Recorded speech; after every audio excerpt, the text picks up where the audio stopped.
De 24 dioxine-uitstoot uit de afvalverbrandingsoven, de REK in Haas, in oktober Vliedendier, is veroorzaakt door een storing in de installatie.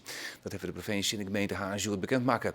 Ik weet zijn dat er geen gevaar was voor de volkszoens. Dat blijken uit onderzoek door de zoensorganisatie GGD. We beginnen erom uit de provincie Hoes in Ljouwert. Daar is verslagjouwer Miranda Werkman. Ja, Miranda, het was een ongelukje, zei ze de provincie en de gemeente.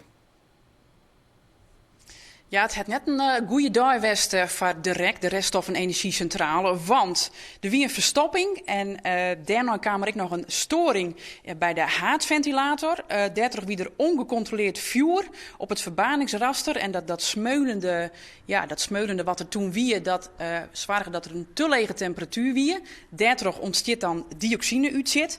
Dan is het verhaal nog het oer, want de rookgasreiniging die het doe ik net. En doet ze de orendags alles weer opstarten zoen, doe die het ik net goed. Doe die de kooldosering die het net. Nou, en daarvan wordt zijn, ja, al dat bij elkaar zorgt ervoor dat die enorme verheging, dan hebben we toen meer als wat er in een ier uitstiet weer dat het toen vrijkwam is en dat dus ook midden is. Ja, een minder dag voor de REK, zei maar er had geen gevaar voor omjouwing West. Zo zei het dan een GGD weer. De GGD-site, en dat is dan toch wel de instantie die daar verantwoordelijk voor is, er had geen gevaar west voor de volkszoens, uit meetings die het van nota dienen.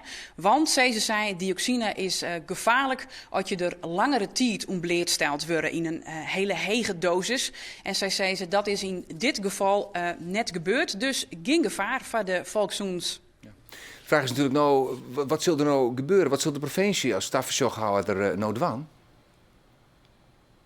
Nou, zowel de provincie als de gemeente die vreeg je om maar klam om maar een plan te komen dat dit net weer zou gebeuren kan. Dat er net weer zo'n grote storing plakfinancieel.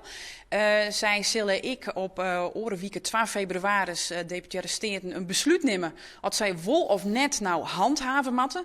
Dat betekent dat zij nou wol of net ingrijpen bij de ombrin. Dat besluit komt dus orenwieke. En ja, morgen is er dan nog een inrimmerk in Trebol in Haas. Dus kan fjouwer en zoon en daar kunnen alle mensen die het vragen hebben of ongereis binnen of zaken witte wollen terug te. Dus ja, ik zou zeggen, we het vervolgen. Oké, Miranda Werkman van de provincie Hoes, dank u wel voor dit moment.